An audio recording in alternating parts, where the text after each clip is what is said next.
usulan ke Blinger. Ketua Umum PBNU usul madrasah terima siswa kafir. Netizen, ngawur, ini ciri-ciri orang mau merusak agamanya sendiri. Hapus pengotakan identitas berdasar agama. Ketua Umum PBNU usul madrasah terima siswa non-muslim. Demokrasi.id.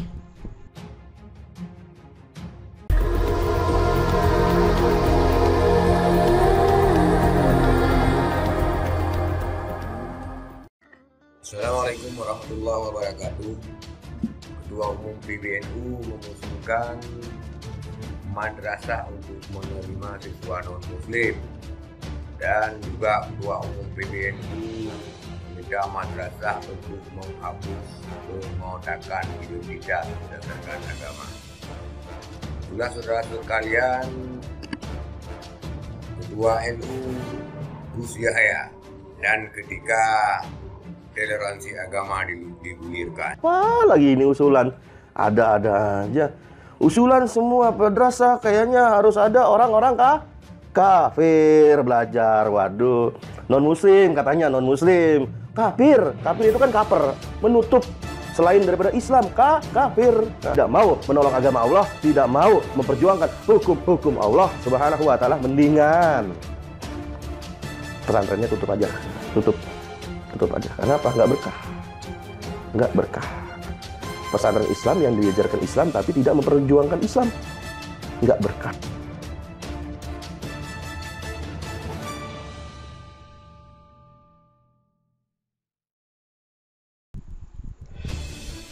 Ketua Umum Pengurus Besar Nahdlatul Ulama Yahya Khalil Stakuf menyampaikan gagasan yang keluar dari Pakem. Di hadapan aparatur Ditjen Pendidikan Islam Kemenak, dia mengusulkan supaya madrasah bisa menerima murid-murid non-muslim. Gagasan itu disebut sebagai bagian dari reformasi madrasah.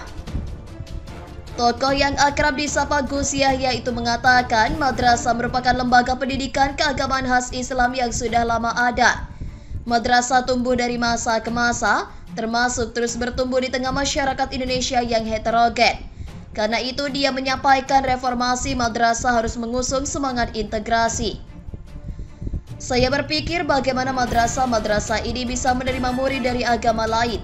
Katanya dalam pembukaan forum konsinyasi madrasah reform yang digelar di Ditjen Pendidikan Islam Kemenak pada Senin 3 April malam. Kakak Menteri Agama Yakut Holil Koumas itu mengatakan kesempatan madrasah menerima siswa dari kalangan non-muslim secara teknis bisa diatur lebih lanjut oleh pemerintah. Semangatnya adalah bangsa Indonesia saat ini butuh satu strategi untuk memperkuat integrasi sosial.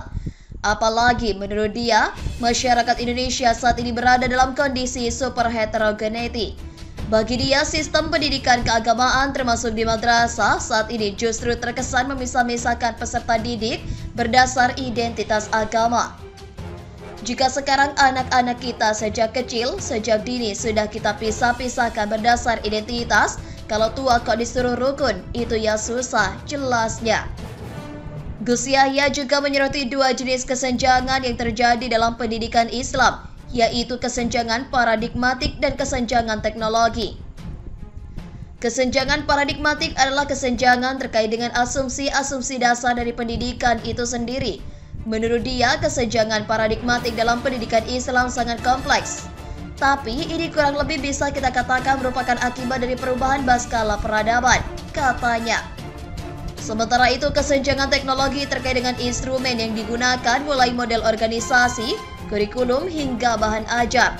Ditjen Pendidikan Islam Kemenak Muhammad Ali Ramdhani belum merespons soal gagasan madrasah bila menerima siswa non-muslim. Intinya dia berharap madrasah ke depan mampu menjadi pusat atau epicentrum bangunan peradaban. Madrasah pada dasarnya adalah untuk mewujudkan janji konstitusi kita, katanya, yaitu negara hadir untuk mencerdaskan kehidupan bangsa. Berikut adalah beragam komentar dari warganet. Saya juga usul kepengurusan PBNU ada juga pendetanya, biksu, dan dari agama-agama lain kalau perlu ada juga pawang hujan dan dukun pengganda uang demi menjaga kearifan lokal. Mantap, tapi yang paling penting itu kualitas madrasah yang diperbaiki secara. Kalau kita jujur dari segi kualitas, maaf ya, sekolah-sekolah Kristen itu lebih unggul kualitasnya. Yang harusnya diperbaiki adalah kualitas, karena saya sangat meragukan Noni mau masuk madrasah. We watching you. PBNU mau murtad juga, saya ikhlas. Yang non-muslim wanita pakai jilbab, ujar Adi Muklis. Semoga bentar lagi ada usul dari beliau kalau masjid juga boleh untuk paduan suara, pembaptisan, sembahyangnya Hindu dan Buddha dengan tujuan yang sama, tidak mengkotak-katakan agama. Andai ngurus yang lain gak bisa ya?